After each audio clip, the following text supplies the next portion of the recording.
This is something that the Black community definitely needs to hear. Black Lives Matter is one of those organizations that I support the definition of what they stand for and what they intend to do, but I don't necessarily support the actions and the various steps that they've been taking to get Black people to be on equal terms with the rest of society, specifically white people, in terms of the way they've been treated. And speaking out against Black Lives Matter, especially if you are a Black person, is something that's very controversial in today's day and age. Nonetheless, I still stand by what I think. To me, it just seems all a bit contradictory when you have Black Lives Matter and people who support the movement and people who support the well-being of Black people, but then at the same time, like what we saw last year during the George Floyd riots, where you have Black people destroying Black-owned businesses out of hatred and frustration. But nonetheless, we're going to be looking into two videos today, both by Denzel Washington, talking about Black Lives Matter. At least that's what it says in the title here. But long story short, we're going to get straight into this video, and as always, I'm going to give you my thoughts afterwards. This is video 1 of 2. You know, incarceration rates in America has been a problem, especially as opposed to minorities. Do you think we've made any headway in the I think it's more important to make headway in our own house. Okay. By the time the system comes into play, the damage is done. They're not locking up 7-year-olds. Yeah. You know, I was in Chicago a couple of 3-4 weeks ago, and we saw these little kids on bikes with masks on the side of their head, like 5 or 6 of them. And the driver said, "Yeah, they're little yummies." I said, "Who?" He said, "Little yummies. Look up, Google Little Yummy." Little Yummy was an 11-year-old murderer. Wow. And you look at his picture, you'll see the headshot of him, and he's like this. And he got murdered at 11 by a 14-year-old. Wow. Who's doing life now, and a 16-year-old. That makes no sense. You blame the system? Where was his father? It starts in the house. It starts in the home. And yeah, well, my father got locked up. Well, where was his father? Yeah. You know, like I did talk about my 3 closest friends, and they did, 15 to 25. One did 28, this and that. I was the only one of the 3 that had a father in my life, even though my parents were together. But I still had a father who was a gentle man and a good example, and they didn't. We can blame the system if we want, but they didn't lock any of us up at 7. Yeah. We were all doing enough to get locked up at 13.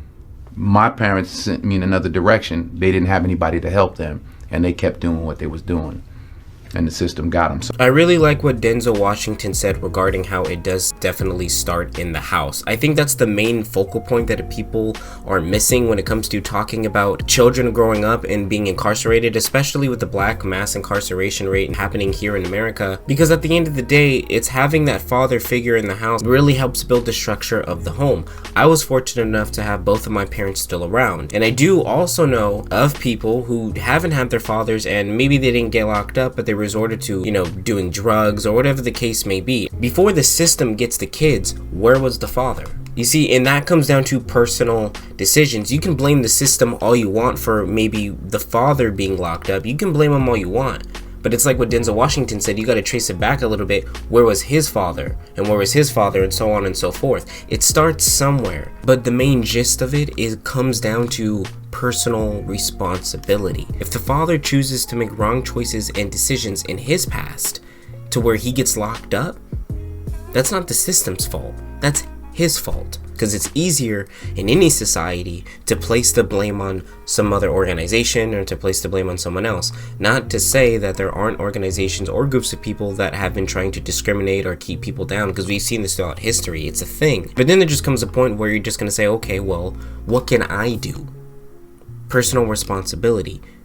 And everyone has choices in this life. Everyone is born with pathways in front of them, and you get to choose which pathway that you get to go through. There are people who grew up in the projects and who grew up in, more disenfranchised areas that still made it to be successful because they chose that. But I bet you if they didn't choose that, they would say, well, it's the system's fault for placing them there. Well, all that may be true. He still had the choice to go along with the flow or choose to get out of that disenfranchised area. But talking about this is like swatting a nest of hornets, because people will always say, well, yeah, I understand what you're saying, but it all goes back to the system. I think it comes back to personal responsibility. I want to just ask you, though, about the issue of race relations, because the film touches upon that. right now under President Obama, over the last 8 years, in your mind, have race relations improved under his leadership? Race relationships have to do with race relationships. You're white or whatever you are, I'm black or whatever I am. We're standing here talking now. That's how we get things done. You can't legislate love. The President of the United States can't legislate us into liking each other. We have to step forward and ask questions about each other and engage. There's no law that says, oh, because I'm president, you all got to get along now. So it's up to us. And there's been so many protests in America, especially during the election. Black Lives Matter movement, for example, and those issues. Has that movement in particular, the Black Lives Matter movement, helped race relations or not in America? Well, listen, we live in America. And in America, we have the freedom to express ourselves. We shouldn't take that for granted. So whatever the movements are, whether you agree with them or don't, they have the right to express themselves. So that's one of the great things about being in this country, that you do have the right to protest.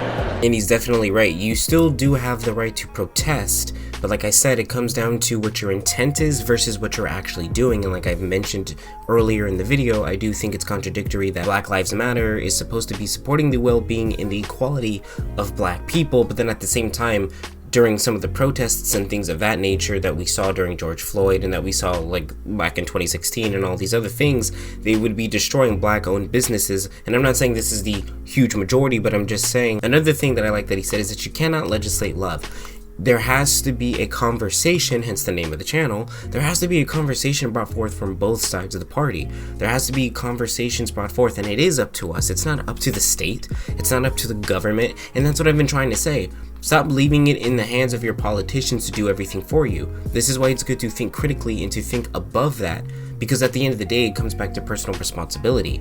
If you want something to be done, if you want something to change, you are responsible for that change. There is power in individual thought and critical thinking and free thinking and having conversations that will be able to break ground for people to come closer to understanding one another. But like I said, this video to me really just screams personal responsibility, and as someone who is black and who's been raised up by black people and who has heard all of these things about the black community, something just never sat right with me. I don't know if it's just because I'm whitewashed or whatever people like to say about black people who don't think with the narrative. To me, something just never sat right. Even as a little kid, I'm just like, okay, I understand that there's, racism in America, and I understand that my parents and my grandparents had seen things that I haven't seen because they grew up during the civil rights era and all these, different times in history. But for me, I'm looking at it as like, I acknowledge that racism exists in America. I acknowledge that there are white people who potentially have created institutions where maybe they don't want black people to advance and succeed. Is that totally out of the realm of possibility? No, I don't think it is. But at the same time, I do believe in personal responsibility. It is up to you to choose whether or not you want to go on route A or on route B. It is up to you to choose whether you want to play victim or you want to be someone who's going to make something out of the life that they were given. This is just things that I believe. Yes, there are going to be forces that definitely work against you, but at the same time, when you die and you meet your maker and he asks you why you didn't do X, Y, and Z, are you going to sit up here and say, well, you know what, it's because of the white people, And as a Christian, and excuse me for not remembering the exact verse, but paraphrasing here, train up your child in the way that they should go, right? So going back to the notion that it starts in the home, in my own opinion as a Christian, if in the Bible it's even telling you this, how much more should we listen to that? Why is it that black people from Africa succeed? Why is it that black people from Africa, when they come over here, they look at the state of decline of the black Americans? And yes, it's because like I said, there is racism. It is up to the individual person. It is up to the choices that they have made. Some people are born in more fortunate areas than others. But if there's one thing that we all have in common here, is that we're all given 24 hours in a day and we're all given the ability to choose. This is just one thing that all humans have. And it may be harder for one to make a choice versus another person because of the area in which they grew up, but that still doesn't negate the fact that they have choice. And I know that this may be very controversial for a lot of people because they may hear this and say, well, I don't necessarily agree with all that. But these are just my thoughts. So I thank you guys for watching this. Denzel Washington is a very smart man. More people definitely need to listen to this. This is something that the black community definitely needs to hear. Because like I said, even when I try to have these conversations among other black people, or when I have in the past, it didn't go too well because people are just saying, no, you just don't get it, you just because you didn't. I'm like, look, I understand what you're saying, the personal responsibility, this is what it comes down to. It starts in the home. Where was the father, as he said? I thank you guys for watching this video, and I'll definitely see you in the next one.